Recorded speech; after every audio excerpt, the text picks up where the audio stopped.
So here's the thing. There was an update that just rolled through Skyblock nerfing mana regen armor. So, I don't use it anyways. But not only did this update come with the mana regen nerf, it also nerfed the Wither Cloak. Looking at the Wither Cloak here, we can see it only lasts for 10 seconds, and after that's gone, there's a 10-second cooldown. Now, why is this such a big issue? I need E-Man 7. So why do I need E-Man 7? To get a Terminator. Maybe then they'll stop calling me a Jujunon. But the thing about the Terminator is you need Enderman Slayer 7 to even use the bow. Now normally when you want to get Enderman Slayer 7 you have two options. Either A, you buy Final Destination armor, which is millions of coins and you do it yourself. Or B, you pay someone else to do it, aka carries, which is also millions of coins. Now to be perfectly honest, I have no problem with option 2. I'd much rather pay millions of coins for someone else to do it. I still have to do some of the work, but it's just, for my skill level, it's not as bad. But with this new Wither Cloak update, there's just no way to do option 2. What if I told you there is another way? See, last night before the update hit the actual server, I was messing around with my friend and he was giving me some carries. All good in the world, using my Wither Cloak, having a great time. But the sad part about all that, I only got halfway to E-Man 6 before stopping and going to play some F7. And of course, when I logged on today, the update hit the main server and the Wither Cloak was patched. But I don't just give up that easily, so I started doing some testing, and in those testing, I found out some interesting theories. Just looking at the sword, we noticed that it only lasts for 10 seconds instead of, well, infinite. But also they made it so if you deactivate the Wither Cloak before those 10 seconds, it'll only be on a cooldown for 5 seconds. So in this particular experiment, I activate the Wither Cloak and I'm going to wait around 9 seconds.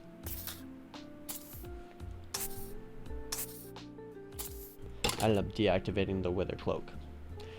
Now that I've deactivated the Wither Cloak, I can wait around 5 seconds instead of 10 to reactivate it for 9 seconds. So normally with this new update, now you normally have 10 seconds on and 10 seconds off, but I had 9 seconds on and 5 seconds off. But when I talked to some people that actually ran Enderman tier 4 Slayers, I figured out that this was not enough. While talking with them, I discovered that the Wither Cloak, even after my new discoveries, would not be enough. But that's when I found a new item, the Mithril Coat. Looking at the Mithril Coat ability, we see that any damage taken is max 40% of the wearer's health, meaning if a mob does 1 billion damage to me, it'll only ever take 40% of my max health.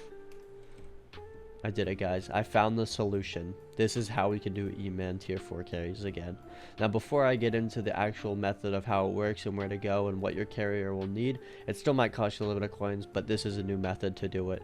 Works 100% of the time. First, we're going to start out by what the person being carried needs to wear. Starting off with the Mithril Coat. Replace this with any chestplate that you are normally wearing. To craft this, you will need 34 enchanted mithril. If you do not have the Mithril collection down far enough to have enchanted mithril or this recipe, it is sold on AH for around 100,000 coins. Keep in note the price might rise because of this. As for the rest of the set, I was wearing my dungeon gear as followed: my ancient Maxar boots, my Necron's Leving, the Mithril Coat, and the Diamond Sedan head. Obviously, you can use cheaper or more expensive gear. In my testing, this gear worked flawlessly. On to what the carrier needs. In my testing, I found that anyone that could carry a tier 4 Enderman with a Hyperion before the Wither Cloak update should have absolutely no problems doing it after the update, since nothing has changed except for the carried person armor. Side note, the Sedan head was just kind of a flex. You can actually probably do this in Shadow Assassin armor, or if you were getting carried before, you can probably just wear whatever your dungeon gear or main gear is. Onto the actual method. We're going to start off by heading into the Bruiser's hideout. You can do this in the Voidgloom Scepter if you do enough damage to kill those, but honestly, when you're doing 130, 160 kills, I found it personally just, you know what I mean? So yeah, kill a few Endermen here, and then once you do that, once you're around to spawn the boss, come over to either this pillar right here, this pillar right here, this pillar right here. Pretty much any obsidian pillar that is sticking out of the ground will work. You're going to want to jump up onto this pillar and shoot that to spawn it. After that, your boss should be spawned. You're going to stand up here and make sure you have a healing item. This is very essential. You definitely are going to need it because with the Wither Cloak, or my apologies, the Mithril Coat, you're only going to be taking 40% of your damage, but the regen is not crazy, so you're going to want to make sure you have regen on them. Also, side bonus, if you have Remnant Eyes, these are really good. Basically, if you do ever get to the point, oh, that was really loud. If you do ever get to the point where you do die, these will actually save you. I literally bought like 4 million worth. But yeah, so yeah, if you just do that right here, and you should have absolutely no problem. So now we're gonna get onto a live demonstration on how this works. Oh yeah, I'll go up here and just hey yo, and stone protector. Hey yo. Sweet, I'll stay over here. It should walk under to me. Or, you know, just TP and one-shot me. Either way. Either way, we'll get over to you. Ooh, 6 mil.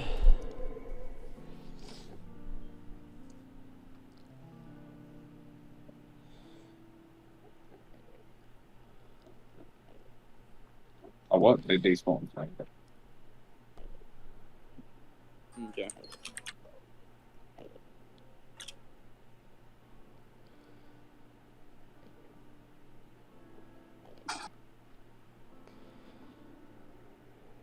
I want the boss a little closer. Yeah.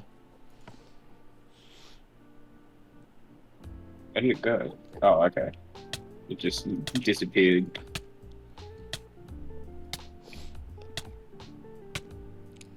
Well, go and be sure. Let's go.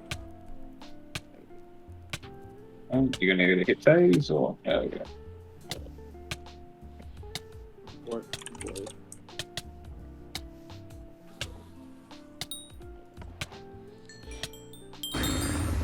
Sweet.